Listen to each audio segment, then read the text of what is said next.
अस्सलाम वालेकुम रहमतुल्लाहि वबरकातुहू। जी आपका YouTube channel light voice media में खुश आमदीद। आज हम बात करेंगे बाबे बुल्ले शाह के बारे में। जी नाजरीन, आप तो बाबे बुल्ले शाह के नाम से वाकिफ़ तो ज़रूर होंगे।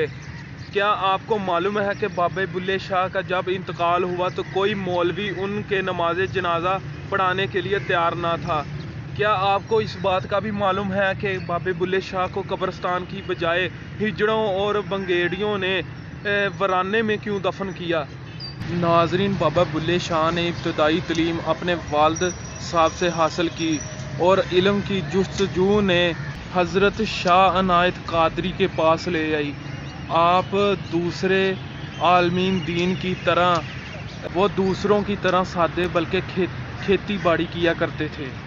नाजरीन, बाबे बुल्ले शाह का बचपन मवेशी चराते गुजरा।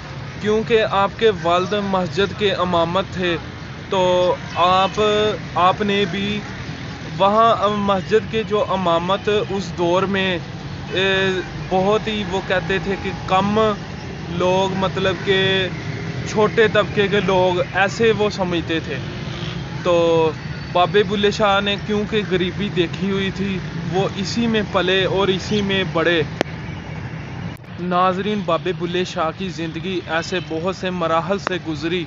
बाबे बुल्ले शाह ने औरंगज़ेब की हुकूमत देखी और बहुत सी ऐसी जंगें देखी जहाँ पर बाबे बुल्ले शाह ने हर वक्त और हर मुसीबत का सामना किया और अपने मकसद से पीछे नहीं हटे। और ऐसे ही बाबे बुल्ले शाह ने डूबी हुई तरीही अंधेरों से निकल कर अपना नाम रोशन की। पूरी दुनिया में बाबे बुल्ले शाह की बहुत मानने वाले उनके साथ खड़े हो गए। बाबे बुल्ले शाह जब मकबूल हुए तो पूरी दुनिया में उनके चर्चे होने लगे।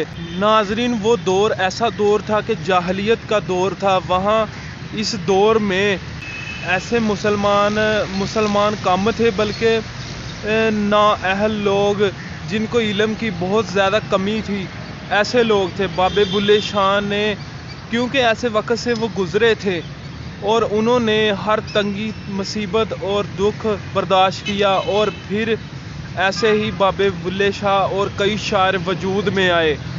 तो ये थी बाबे बुल्ले शाह की स्टोरी, मैंने आपको शेयर की। नाजरीन, आप इस चैनल को सब्सक्राइब करें, ऐसी और कई स्टोरियाँ मैं लेकर आऊँगा।